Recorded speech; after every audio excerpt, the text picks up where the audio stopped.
Hello there, welcome back again. Welcome to our series on Hsing, Kuntao, Silat, and welcome to the first mini-series, the 6 dimensions of attack. And today we are talking about the 4th dimension of attack, which is methods of power generation. I have already expounded a little bit on the methods of power generation in my introductory video to the technique and energy of splitting in Hsing, link in the description box. But since those videos should be standalone videos, there is no harm in repeating that. So, the first and most obvious power generation method is obviously using torque. Boxing does that. Karate does that to an extent. Hsing does it. Almost every martial art uses torque. Torquing my trunk and maybe together with my legs. I may be torquing on my heels. If I am in a more classical style, I may be torquing on the balls of my feet. If it is more sports oriented, I may perhaps be torquing with planted feet and only torque with my hips and shoulders. Maybe I'm torquing only with my shoulders, but in the end, torque is a very veritable power generation method. You can use torque in order to generate some whipping power, which would give you a kinetic attack. In other words, your body is the handle, the arm is the whip, and is accelerated to high speeds. You could also use the torque to sink some momentum on top of the kinetic strike. So the power generation method would work both for kinetic strikes and for momentum strikes. It would of course also work if we want to put some torque in the other guy. If I have latched on somehow and I'm turning myself, obviously the other guy should be turning with me. So the first method of power generating is torque. The next method of power generating is just linear momentum. We have also covered that. So let us say very classical oitsuki from karate. Basically you see I'm not torquing my body at all, I'm just going forward. But my whole body mass ideally lands in that strike. You also see that momentum in a classical Tai Chi technique. If you have the shoulder bump, that is the classic. You bump your shoulder, your entire body mass is sunk into the other guy. Also, a football tackle where I drive my entire body mass with my shoulder into the other guy would be an example for using linear momentum. Of course, any technique that just uses a step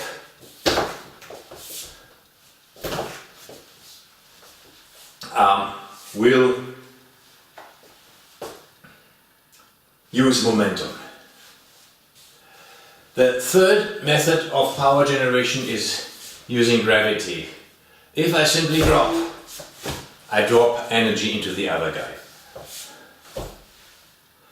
I mean, most prominently featured if I have a strike that is going down anyway, let us say a hammer fist, and I'm dropping on top of that. That lends a lot of oomph to my hammer strike. In boxing, Thai boxing, MMA, these 3 methods are widely used and combined. Usually what you have is a step combined with some torque and some dropping at the end. And that is, if you do it all right, more or less a Dempsey drop step. Yeah, I know, he doesn't hit back. So, those are the classics. There are, however, also a class of power generation methods usually associated with the internal martial arts or with the half internal, half external martial arts. I say usually associated because this is all speaking from a beginner's level. At later levels they all use that kind of stuff. I know even boxers who do that. And what do I mean by that? What is referred to as the bow and arrow or compression and expansion strikes. Say I'm standing here and I could, instead of torquing using generating torque, a turning motion, along the axis of my spinal column, I could also bend my spinal column like this.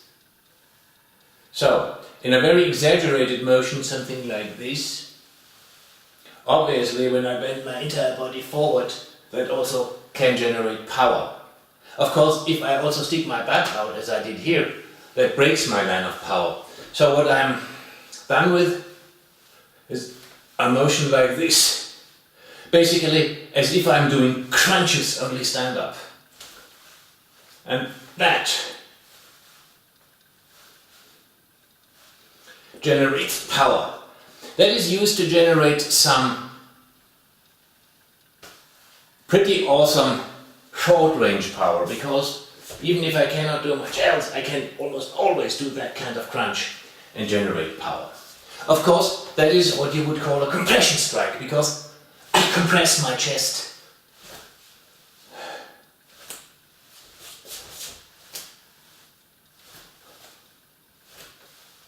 Note that I don't do this. I do not go widely, I don't do squats or anything. So I compress my chest. Of course,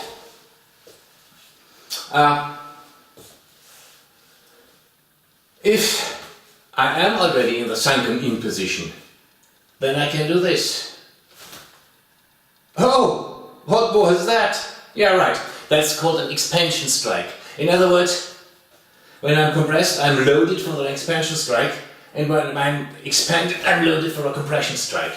It's pretty much the same. When I am torquing to my inside, doing the cross, now I am already loaded to torque to my other side, doing the hook, and now I'm loaded to again torque back, and so forth.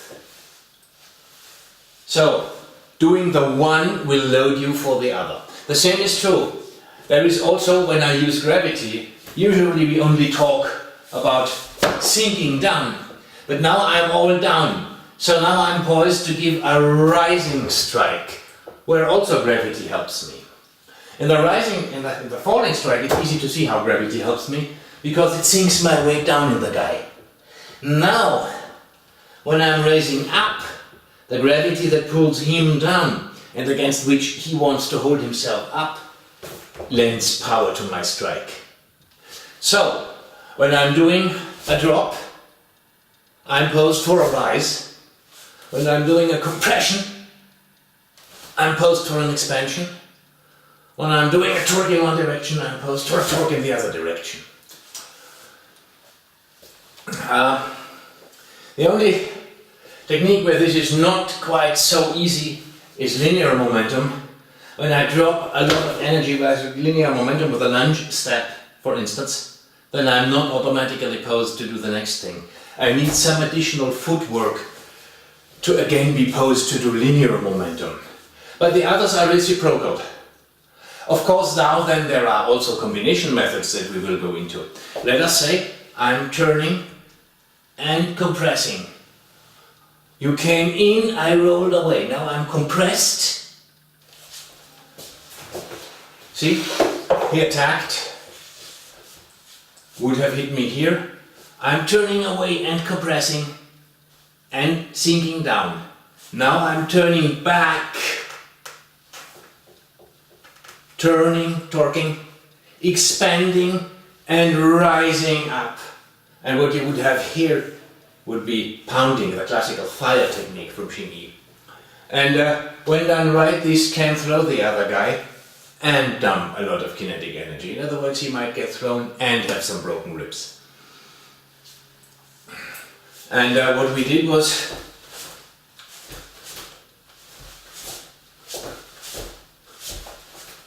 You can do that really by hopping, if you really know that you get into it. There is no way, no more stronger thing to get all your body mass involved.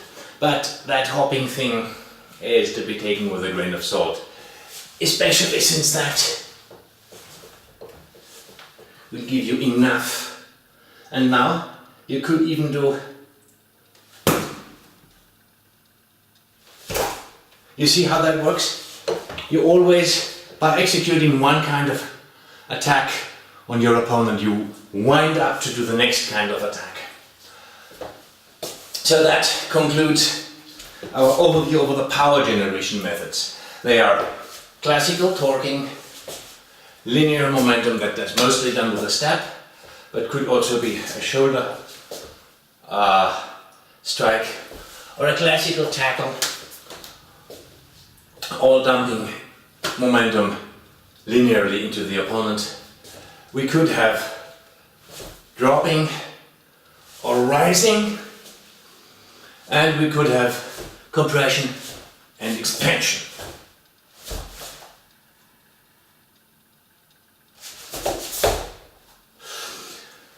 And of course, if you look closely, boxers and Thai boxers use that widely. This compression and expansion thing is usually not seen very much in beginners of boxing, but advanced boxers use that, of course.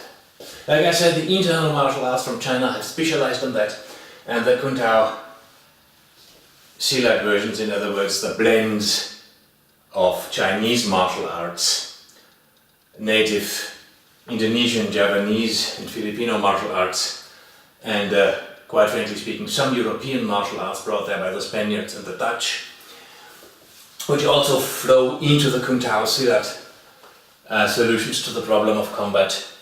They have adapted this, A, because it can generate a lot of power, B, because it can work extremely short range.